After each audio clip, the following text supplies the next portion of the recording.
this technology is awesome, but then we like get lost in it too. So she'd be like this the whole time. Well, it's better than, seeing other things, True. Okay. This is very, Yeah, very or true. facing the other way around or something. Yeah, I love your positivity. Here, I'll turn sideways too. That would be easier. Sorry, I'm in this hotel room. How are you? I'm doing great. Good. How are you? Yeah, I mean, y'all, exciting stuff for y'all going on. Oh my gosh. We were at Trees last night. You're in Corpus Christi. Yes. Are you gonna be able to make it to one of the shows? Maybe the Houston?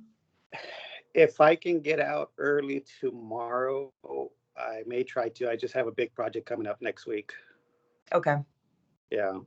Well, let us know so we can put you on the list. It's going to be super fun. I know. I saw the images y'all posted from, I guess you had it in Dallas, and it looks pretty cool. I mean, everything that y'all got. The fact we pulled that show off in Trees. I don't know if you've ever been to Trees. No, I haven't.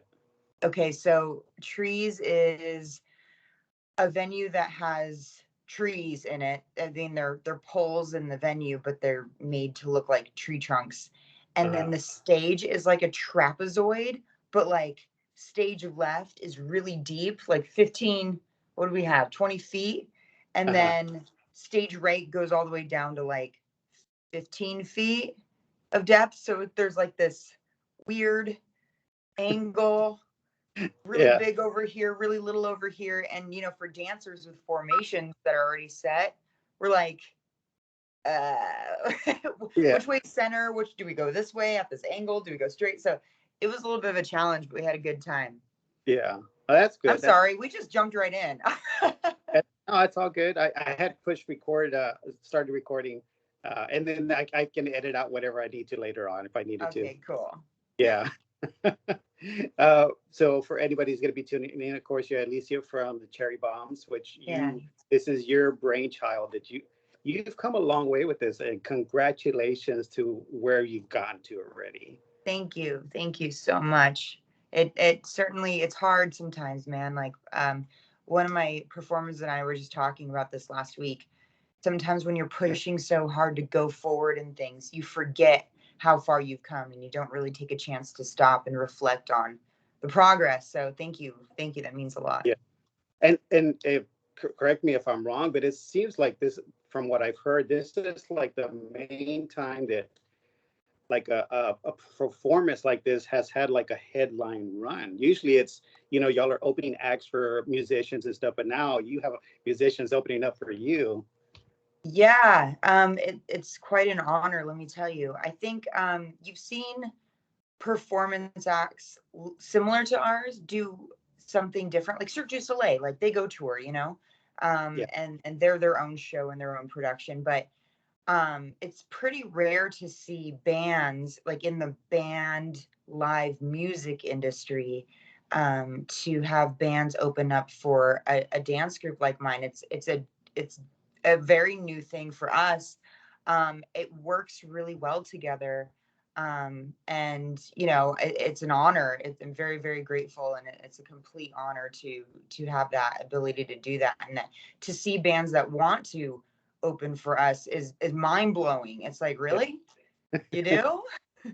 Why? You're like, come on. But come on. So we have Them Evils out with us on this tour, and I got to catch their set last night, and my God, those guys are rock and roll to the fucking core.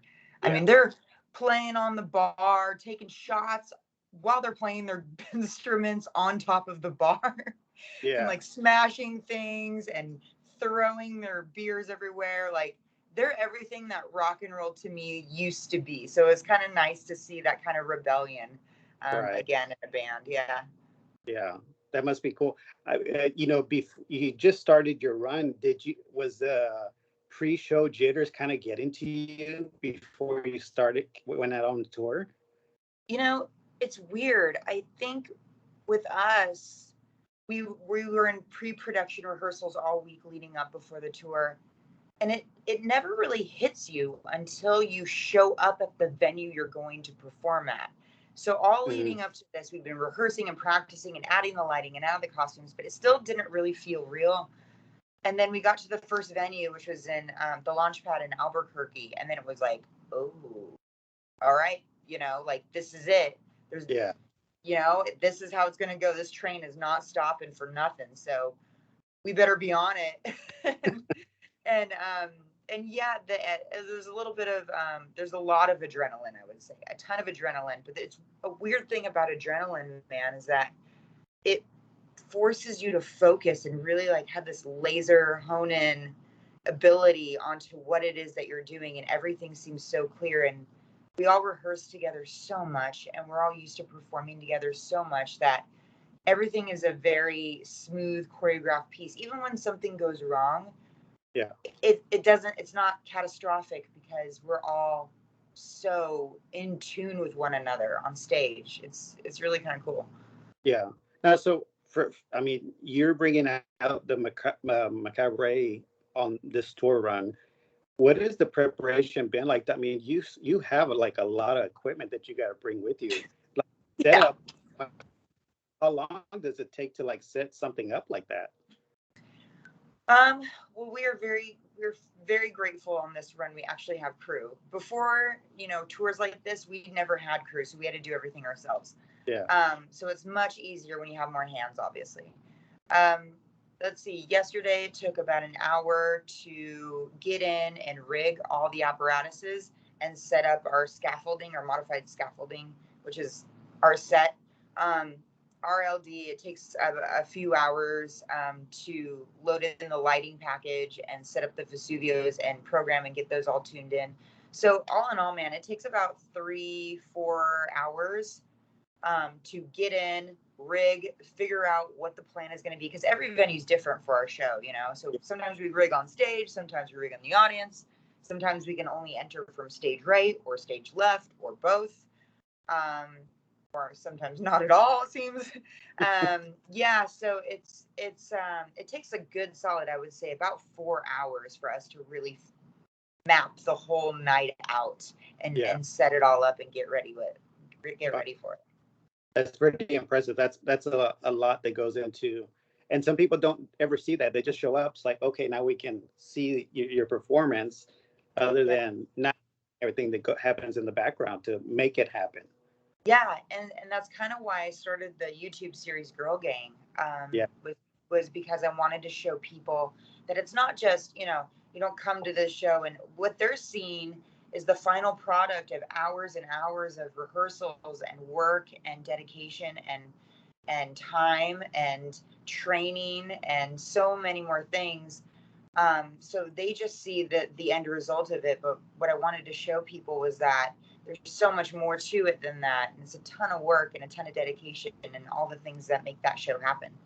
Yeah, and and then another thing with the video series that you're doing, and I know the next season is coming up, Yeah. is you make everybody more personable to when they come out and see you. They're like, oh yeah, that's so and so. It's like I like her attitude, or oh, I'm Yeah. gonna look out for performance she's gonna be doing. So it's kind of like gets everybody involved in a sense.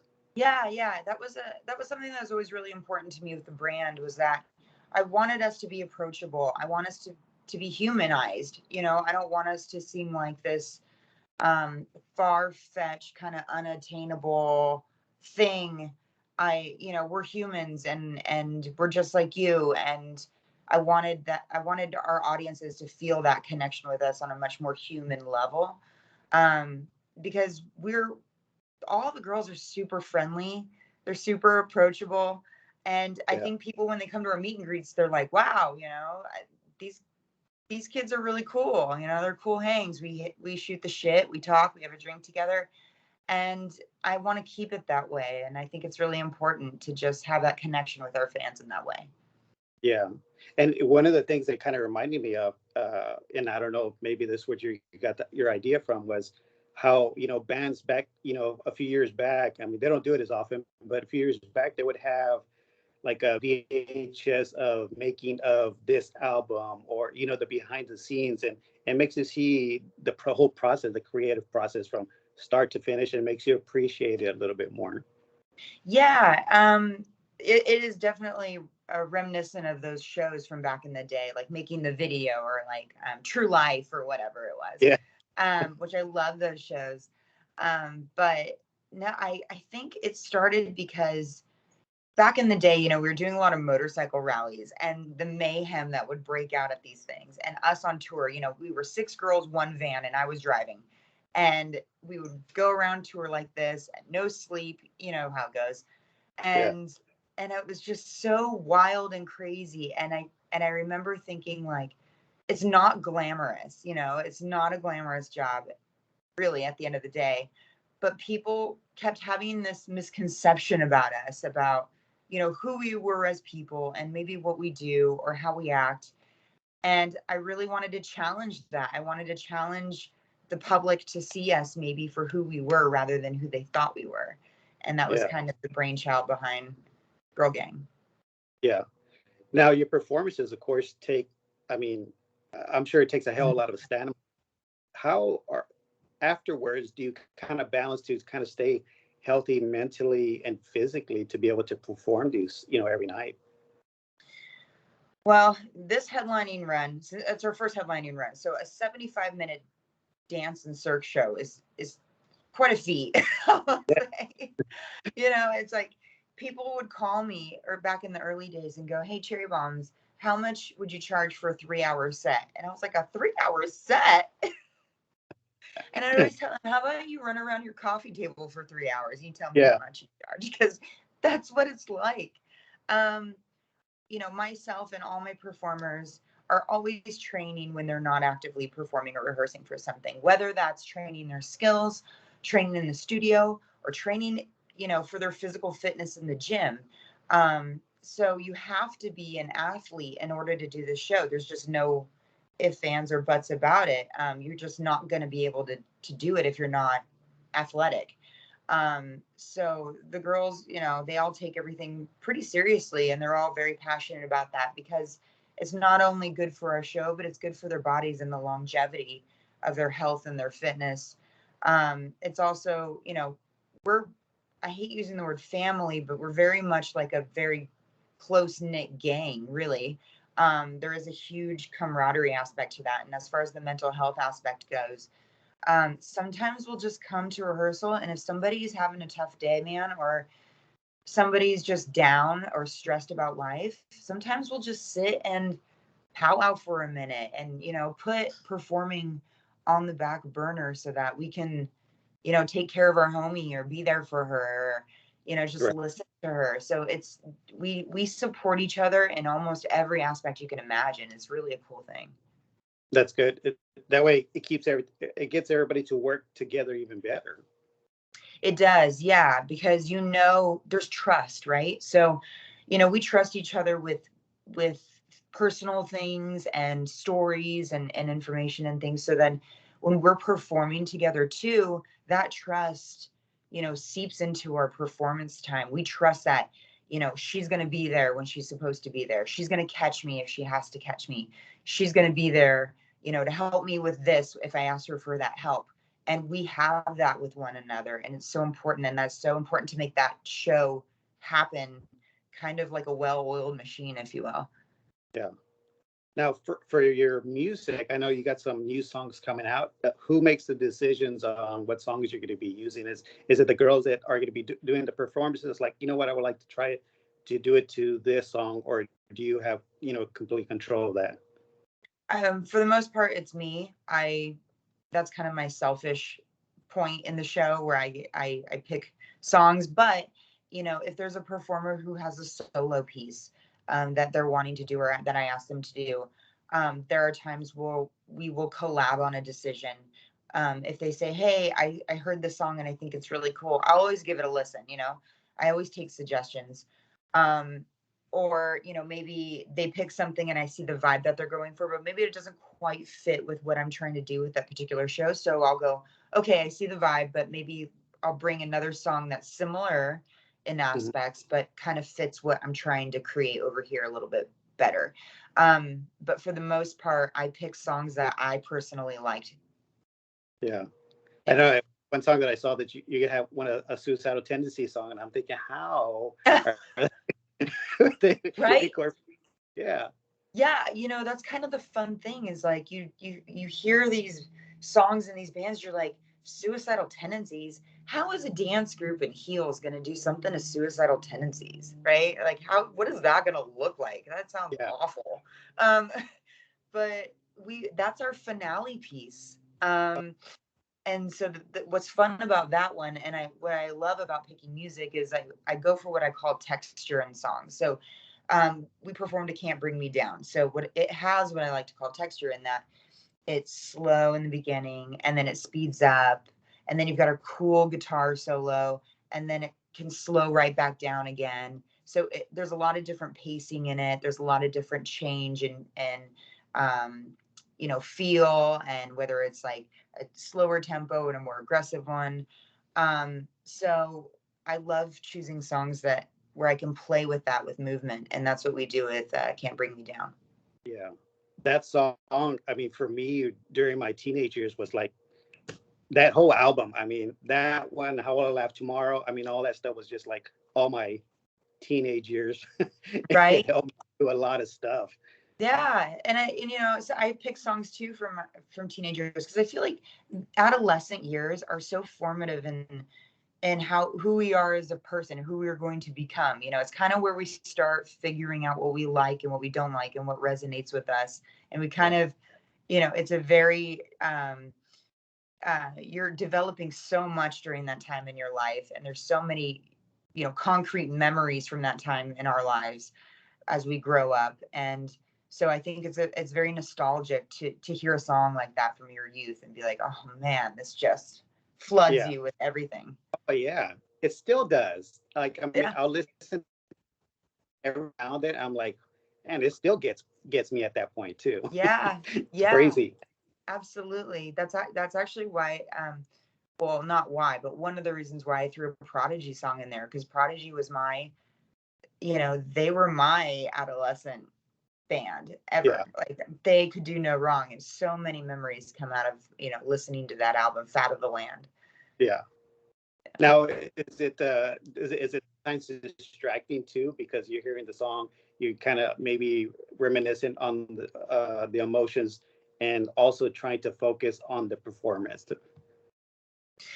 Yeah, when you're actively performing, that's really the only thing in your brain. Is like, where am I going? What am I doing? Please don't fuck up. Please don't set this place on fire. So that's you are just honed in. But it's when creating something to those pieces, it is fun to tap into those old memories and kind of pay homage to a really important part of your life, or defining moment in your life, or defining time in your life. Yeah, So yeah, it does. It feels really good to do that and have the yeah. freedom to do that. Oh, yeah. Now, one of the things, of course, some of the stuff that you do is very dangerous. I'm assuming, when you're thinking of doing something new, I mean, how much research is there? A lot of research that goes into, it's like, how can we get this performance done safely, make sure nobody gets hurt? I mean, you're messing with fire, you're messing with, with saws, and it's nothing that anybody can say that a weekend warrior, yeah, you know what, I think I can do this too. Right. And that's the thing. It's not an entry level position here. You can't just you can't just wake up one day and be like, I'm gonna start breathing fire today. Like, that's just not how it goes. So yeah, everything we do, we definitely approach it from um, an educated standpoint, where we practice certain skills in order to achieve the goal that it is that we're trying to achieve. If there's things that are into play that we've never done before, we bring in people, experts, professionals who have experience in that thing, and we bring them to us so that they can teach us. We're not just winging things on our own. We're not learning off YouTube here. So we, it's important that we, develop and hone in the skills that are needed in order to achieve the goal successfully and safely, not just for ourselves, but for the audience and the crew as well. Yeah. Oh, and everybody sees it, whether on the internet or YouTube, how if you don't do something safely, how horribly bad it can go, especially with Right. fire. Yeah, especially with fire. And you know, it always kind of strikes me as odd when, well, it shouldn't, but it does. It shouldn't because of where I'm coming from. So where I'm coming from Yeah, with fire is that, you know, venues get very nervous, obviously, if they've never seen us perform before, they've never hosted us. And so we find often when we come to a new venue that we have to jump through a lot of hoops in order to gain their trust, which is totally fine. I'm absolutely willing to do that. We meet with fire marshals during the day. We do a walkthrough. It's very important to us that we have great relationships with fire marshals and fire inspectors all across the country, and we do. So that next time we come, it's a very smooth process, and we don't have to almost kind of like earn their trust or, you know, prove that we know what we're doing. right. Um, but for us, you know, if we were to ever come into a venue and everything were to go absolutely wrong and the whole place were to burn down, that's my reputation at stake. You know, that's our company at stake. We would never be able to perform again.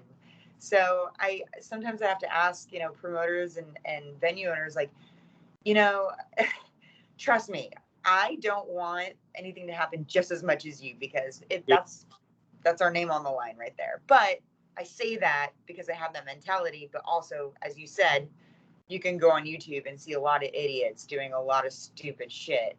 And, you yeah, know, just a hold my beer moment, right. watch this. And then Yeah, they, you know, they just burn a whole wall down. And I've seen it, you know, I've seen groups perform fire that shouldn't be performing fire. And honestly, they make it harder for the rest of us. right.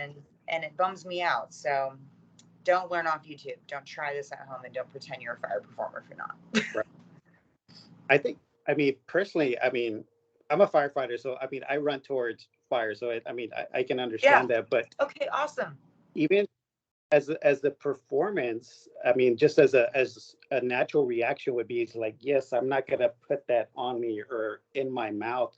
I mean, there's got to be some mental toughness that goes into doing that performance.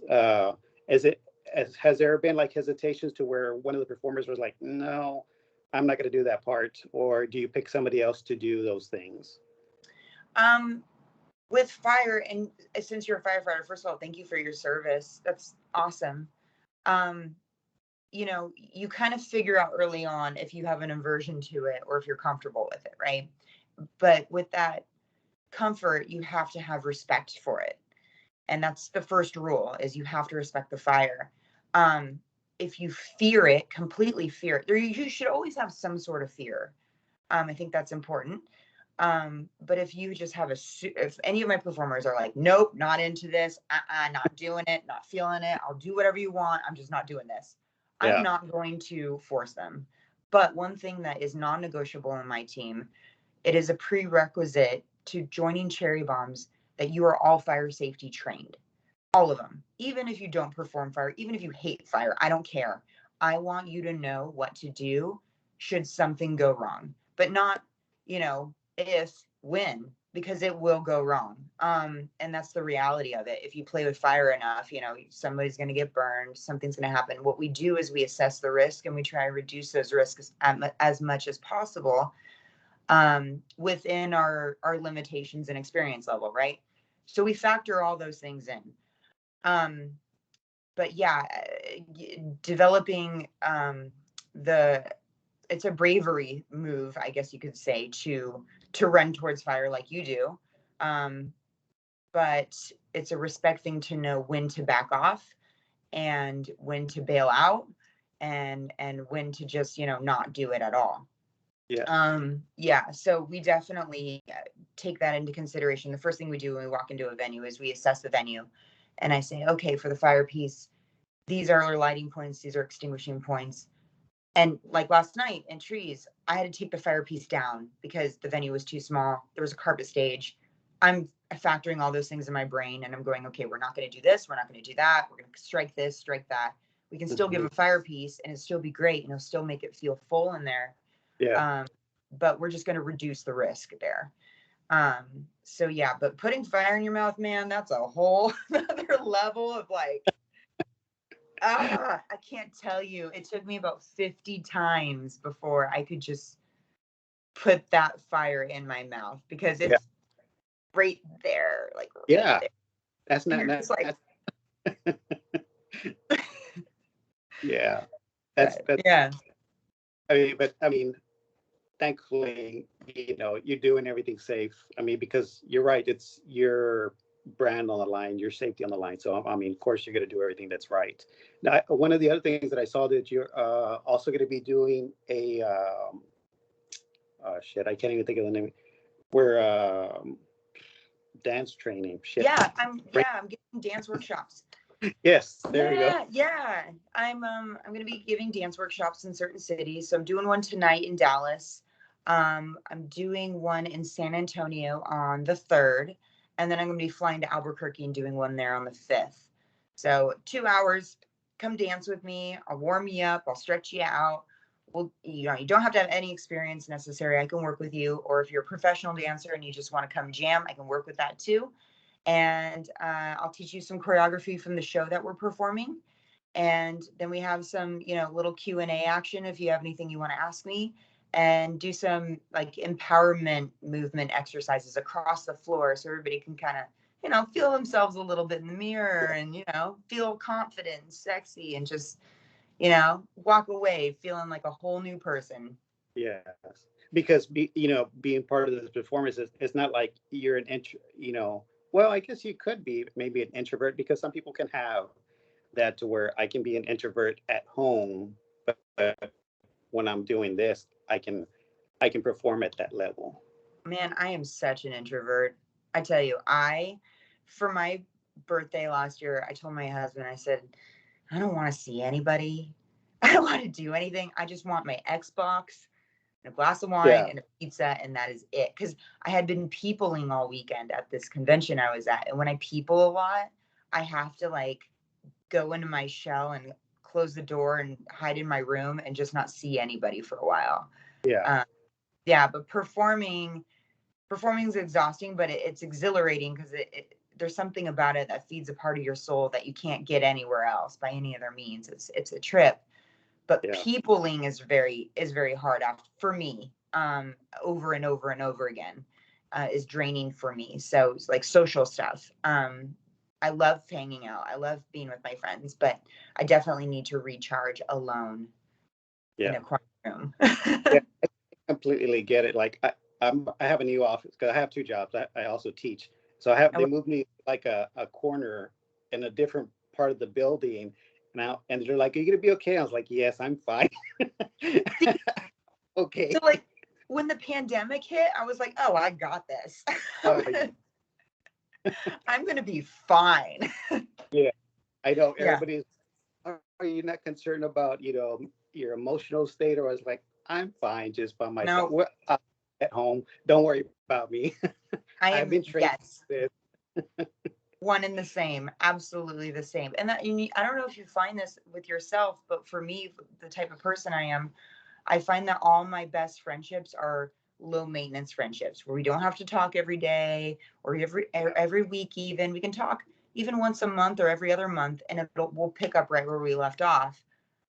Because I don't need that constant social interaction with Right. anybody. Oh, Yeah. totally.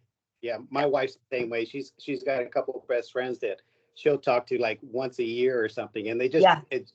you just pick right up, Yeah, and exactly. And that's perfect. yep, totally. Yep, we're cut from the same cloth. I like that. Yeah, yeah. I mean, it's always I find it different that I noticed that in myself. Like I can be fine. I can work solo, no Totally. problem. But I also understand as certain things like at my other job at work as far as department, we're a team, doing Mhm. interviews or when I go out to shows. I mean, okay, that's a different part of me that I know I Sure. need to and enjoy myself. Yeah. Yeah. And you can do that in spurts and be Yeah, okay. But I could never, I could never be like a customer service agent, that had to deal with people all day, every day talking. It would be draining for me. yeah, yeah. Yeah. Or those social butterflies. They have to just go everywhere and see everybody every day. No way. Yeah. And you know what? I bless those people because we need them. Us introverts, I feel like an extrovert kind of finds us and like Yeah, brings us in and gets us to come out a little bit. I feel like we wouldn't have any friends if it weren't for them. So you're they probably don't get right. enough credit. Thank you, extroverts. Yeah, balances everything out. Yeah, for not giving up on us. Yes. So one of the things I guess may come up, and I saw that when you were doing your live stream is, when people come to these dance workshops, they're like, oh, you know what? This is something that I would really love to do, be part of Cherry Bombs or something like that. Do you have like a recruitment process, or do Yeah, you have prerequisites before they come to you? we hold auditions. So we do it a couple different ways. We just had auditions in January, December. When did we have auditions? January. January. I don't even know what month it is anymore. I don't know. I think it was very recent. No, it was December. It was December. We had auditions in December, and I just did an open call. And the only requirement was that you had to be over 18 years old and you had to live in the Las Vegas area. So we had about 40 people show up, and we take them through dance choreography that we perform, one of our more challenging pieces, because to me, if they can pick up those challenging pieces and regurgitate them very quickly and with authority, then that tells me that they can handle all the easy stuff too when it comes to Yeah. dance. So that's the first thing that I look at, is how quick can they pick up, how quick can they perform it and make it look passable. I also look at potential as well. And then after that, the specialty acts have a chance to demonstrate what they do. So the fire artists and the pole and the aerial and whatever extra skill. We had a sword swallower at the last audition. Yeah. And we documented all this for Girl Gang, by the way. So you'll see it. Yeah. Yeah. And everybody can come out. It doesn't matter, who you are or where you come from. As long as you live in the Las Vegas area and you're over 18, you can come to auditions. That's cool.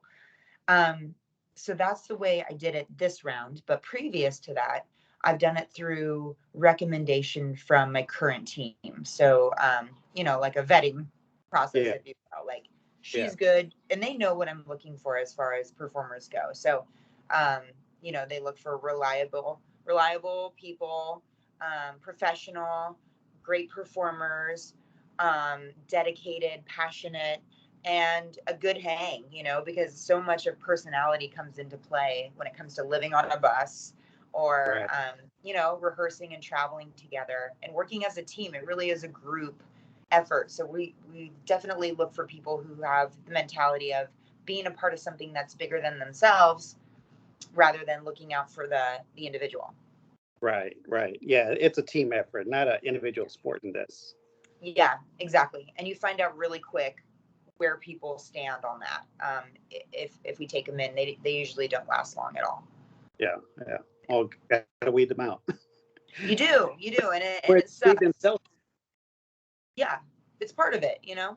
Yeah. So also another cool thing that you're having, of course, is meet and greets for anybody that wants to, of course, head out early and be able to do a meet and greet.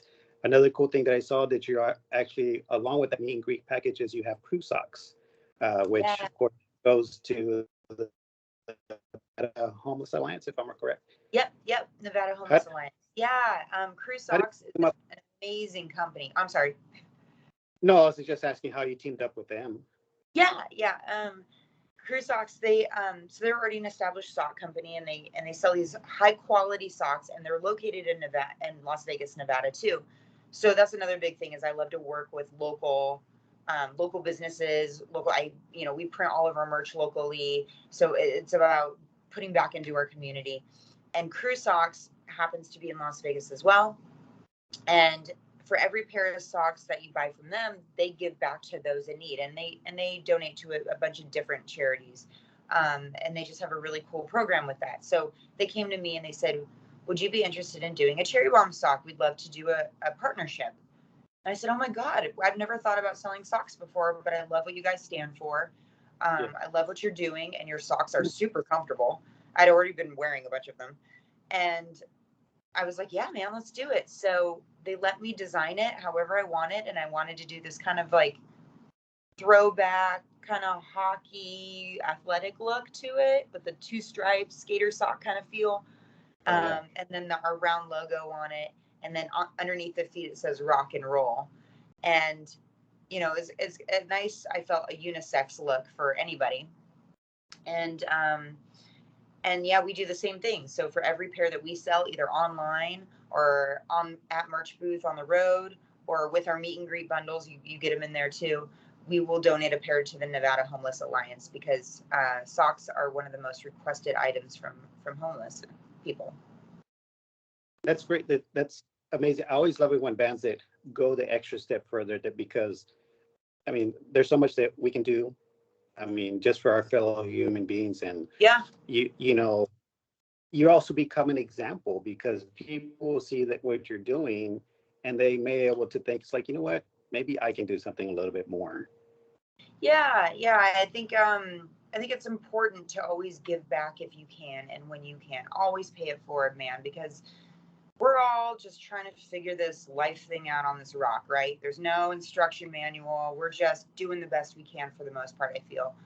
And people need a little help sometimes. And if we're in a position where we can do that, we should. And why not? So it's just a good thing. And I'm always wanting to do that, whether it's with this, or I'm a big animal rescue person. So I love doing things for rescues. I love doing things for kids. I just think it's really important to give back, where and whenever you can, because you never know when you might need it someday too. Oh yeah, for sure, no doubt.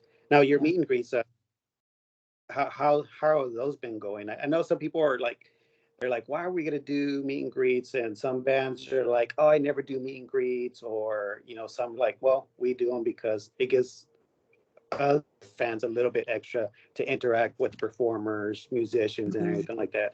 How do you feel about those? So our meet and greet is not sterile in that, you see some of these meet and greets where people come and they're not allowed to like talk to the artist, or like even Yeah, be near the artist. I mean, I get it, it's COVID, but like even before that, but there's, yeah, I've seen artists where people come up and they got to stand in front of the table, and they're like, and the artist is like yeah, way back here, just like, so yeah. I hate that. I just think that's so fucking lame to charge people to do that. So It is. with ours, it's very personable. It's very personal. Um, we all get together after the show, so we can get in our comfies, and we just hang. It's like a big hang, and they have a chance to come up to us and mingle with other members and ask whatever questions they want, share a drink with us, shoot the shit. We share photos. Like I was sharing like memes the other day. Like it's just a chance to kind of like hang out together. Yeah. And then, of course, they get exclusive merch bundles. So they get an autographed Macabaret poster. They get the crew socks, like you mentioned. And they get, what else do they get in there? There's like a cool bag, and then a lanyard and a lammy thing. And then they can take all the pictures that they want, ask us whatever they want. And we do a great big group photo. And God, I don't even know how long do they last for? Like, feels like an hour. I think we hung last night for an hour. Yeah. Oh, that's great, because as you were saying that, and this was even pre-COVID, how some are like, okay, you're gonna go in, don't touch them. You're just gonna stand next to them. You get take a picture, and you come out. It's like, what the fuck, man? It's like, what's the point? You know what I mean? Like, you're just gonna sit there finger popping your asshole while your greatest fans are gonna be there to Yeah, support you, and be there for you and pay extra money. Like, to do what? yeah, Like, you could just Photoshop yourself in a picture and you'd get the same result. Like, come yeah. on. I wait a few $100, on different ones, and I'll never do them again because of the way they had that format. Don't touch them. Don't shake hands. You can say hi, and you just stand there, and they'll take a picture. Okay, get the fuck out. Dude, That's I've heard of some where you can't even look at the artist. really Like, you that's can't even like address them. I've oh my heard stories like, it's just, I don't know. I think people need to pull their head out of their ass. yeah, Yeah. definitely. For real. Yeah. Oh no, I completely agree. You're right, because here's the fans. They've gathered up their money they could to do the meet and greet, and I mean they're doing it because your music means so much to them. And Correct. yeah, it's Yeah, and they're doing it to support you, and they're doing it because they believe in whatever it is that you're doing, yeah, and that's their hard-earned money. They don't have to do that. They don't have to give you, you know, you know, $50, $75, $100, 200, 300, $500, whatever it is. They don't yeah, have to do that. They're making a choice to yeah, invest in you because you mean that much to them. So fucking hell, man. Like, at least say hi. Shit. Like, yeah. Jesus. And for And it means so much to that. And we appreciate it so much because we're a dance group. So we don't have tour support. We don't have a label that fronts money for us to tour. So these meet and greets literally mean sometimes our ability to get to the next city, or to pay these performers for doing this, or our crew, or maybe it's to pay for dinner. So we don't take this for granted at all. We appreciate every single person there, and we want to make sure that they understand that and they feel that from us. Yeah. Well, as human beings, eventually, uh, we understand when, or everybody knows when somebody's being genuine with them. Yeah. Like with other meet and greets I have, like, I ain't doing this shit again. Right. I've done meet and greets with other bands. Is like, I'll always do a meet and greet anytime they come close. That's Because I cool. I know it takes money to get to the next show, for fuel, for food, just to pay for whatever expenses they need, because I understand that the money they make at the merch table, that's what gets them to the next show. Yeah, you're absolutely right. And, and thank you for doing that, because that does mean so much to the artist, and especially the opening acts too, man. Like, when I would go to a bunch of, the metal shows in my local place, when I used to go to Atlanta at the Masquerade, I would always buy the opening acts merch. Always, always, always, because I knew that they were the ones that really needed it the most. I'd always support the band too by buying their merch, but definitely the support acts every Yeah. single time. Yeah. Yeah, because they're out there just earning it. Yeah. They're grinding, They barely are earning it. things together. Yeah, man. Yeah. Yeah, I So completely understand. Another awesome thing that y'all have coming up, you're going to be at Aftershock. Have y'all performed there before? we have never performed at Aftershock. We're gonna be at Aftershock and Louder Than Life. Oh, awesome. Very Yeah. nice. Yeah, no, we've had the privilege of performing on a few festival stages, but not Danny Wimmer. We were supposed to do Sonic Temple back in 2020, I believe it was, but of course, the pandemic hit, and everything Yeah. got canceled. So we were set to do that one, and another one in Florida. I can't remember the name of it, but I'm really stoked about that because big stages, high rig points, Yeah. the possibilities are endless. Yeah. Might have to pull out some new tricks then. I mean, you being a firefighter, man, our last festival appearance at Knotfest LA, we actually got to bring in and use pyrotechnics. So like, we're fire performers, so that's not pyrotechnics. Yeah. And a lot of people don't know that. We do what's called open flame. It's just essentially great big giant candles, right? So it's Yeah. self-contained. I mean, you're familiar. Pyrotechnics is like a chemical combustion that happens to ignite a flame. Um, and when we performed at Knotfest Los Angeles, we actually got to perform with pyrotechnics. So that's super exciting for us. It was Yeah. something we had never really done before. And and it was needed, I think, to fill that giant stage. So we needed to bring in a bigger production. We needed to bring in, a little more dangerous, if you will, but also really exciting, amazing things. Yeah. And we pulled it off beautifully. The pictures from that are amazing. So I suspect we'll be doing something similar at these other festivals. Very cool. Very cool. Yeah. So, I don't want to take too much more of your time, so we'll be finishing up here. Is there anything that you'd like to talk about, or anything else to promote that we haven't talked about so far? Man, we've got Girl Gang season 4 coming out March 9th. It's a YouTube series. It's super short episodes. They're between 8 and 10 minutes long each. It's a docu-series, so it basically follows Cherry Bombs all around, and shows kind of the inner workings of the company and how we do things. And we really just kind of turn on the camera and shoot, man. So we don't create any drama. Nobody's purposely flipping tables and screaming at each other and throwing drinks in each other's face. Right. It's very authentic and it's very genuine. And we really just, some seasons are more dramatic than others, um, because of that, because we don't write it. So season 4 is all about touring during the pandemic and being one of the first acts to hit the road in rock and roll, to Right. see if could we have done this successfully during that time. Was this possible to bring live entertainment back? So the whole industry is watching Corey Taylor's band and ours, to see if we could pull this off during a very turbulent, time. And yeah, it was quite interesting and it was really cool. So I'm glad we captured a lot of good stuff. So yeah, that will be coming out March 9th on YouTube. So you can follow us Okay. on the socials. We're at Cherry Bombs Official on Instagram and Facebook. Our website is www.cherrybombs.co, and we've got our shop there, our events there, all the things there that you need. So yeah, just check us out. Very cool. And I guess I forgot about that one question because I hope I'm not taking too much of your time. No, no, good. You're E- good. Some of the lessons learned, because y'all were one of the, along with Corey Taylor, one of the big like rock shows tour to, hey, we're gonna go out and do what we can do. So what were some of the lessons that you learned putting that together?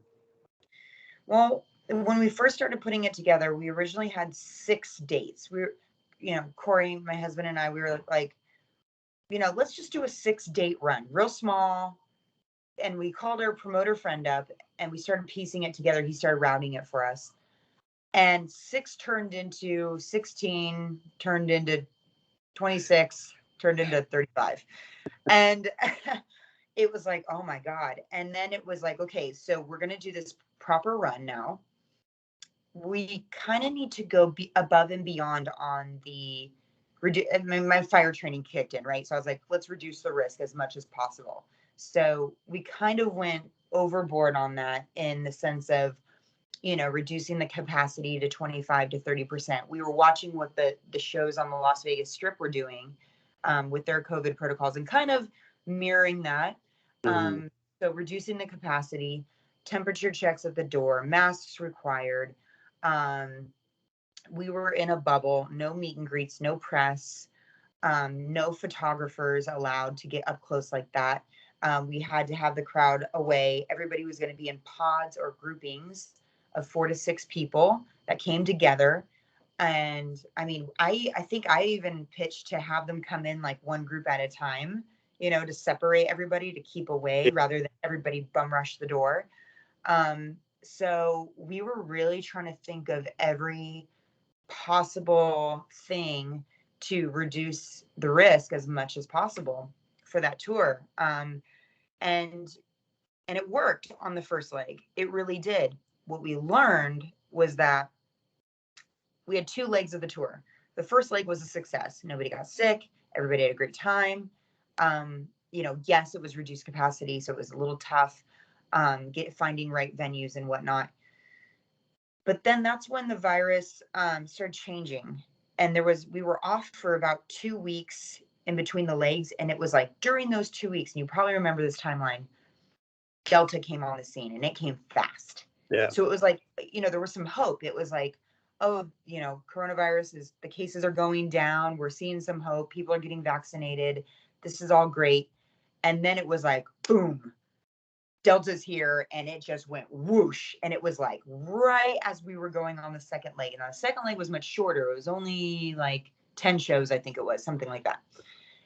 And because people were still kind of feeling the cases go down for the original virus, they were having that hope. So they were opening things up again, remember? And they were Yeah. saying, we don't have to wear masks anymore. And we don't have to do all these crazy things that we were doing as Delta was like coming in.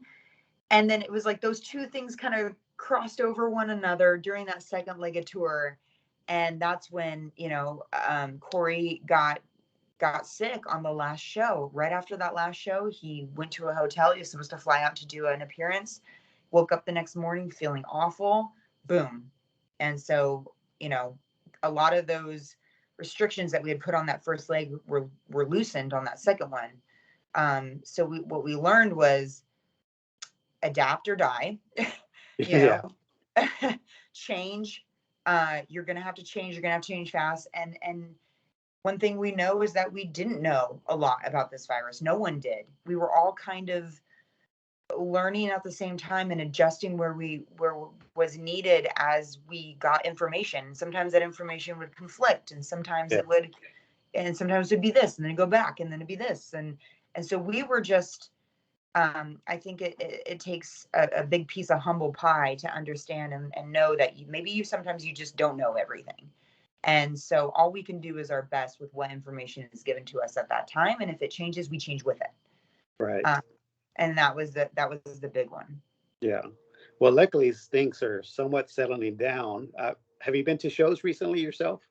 Yeah. I mean, besides performing in them, yeah, we got to go to a few shows, and it's been really nice. At first, it kind of felt like, and even performing them, it felt like, are we doing something wrong? Like, is this bad? Like, are we gonna get in trouble, right? Like, Yeah. so, so yes, the shows are coming back. It feels really good, and it really makes you appreciate Oh, yeah. live music, live entertainment, what we do. It makes us appreciate audiences more. All the people involved, crew, everybody involved in making a show happen. I know my performers and I, we say to each other all the time, we will never take this for granted. Every step on that stage means something, Yeah. because it could all be taken away from us. That's our livelihood, you know? And I know the crowds felt it too. I know everybody's soul kind of died a little bit the last 2 years without live music and live entertainment. Yeah. Oh, yeah. I've been to shows and it's like balls to the wall, crazy energy. I mean, it's Yeah. just, that's, Yeah. yeah. Yeah. People have been crying. I've Oh, seen yeah. people in tears in the audience. We cried shit. Like after we got done performing, we were like, it was just, it really is a beautiful thing. It's a cool moment during a live show when it's like everybody's on the same brainwave for just that moment or that Yeah. night. We're all together. We're all feeling the same thing. We're all enjoying the same thing. It's just everyone's in tune with one another. It's a very cool, surreal experience. Yeah, it's a beautiful thing, and one that, I mean, you're right. We're not going to take for granted every opportunity that we can get out there to support Yeah. ourselves, support bands, all that Yeah. stuff. We're so much more appreciative now. Absolutely. Go see that show. Don't wait. Yeah, You never know. I know. Buy the ticket, just go. Buy the ticket, take the ride, man. That's right. So I'm gonna hopefully I can get everything done today and tomorrow, so I can make it to your show tomorrow. I would love it. I would love it if you could. Let me know, man. I'll put you on the list. Just let me know. Appreciate it. Well, Alicia, thank you very much for your time. I appreciate it. I'm happy for the success that you've had, and I'm sure it's just going to get better from here for you. Thank you, Renee. Thank you for having me, and hope to see you on Sunday. Yeah. Or wait, what day is it? I don't know. Tomorrow.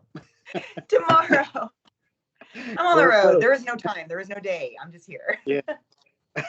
I'll see you soon, Renee. Thank you. All right. Thanks. Bye. Take care. You too. Bye bye.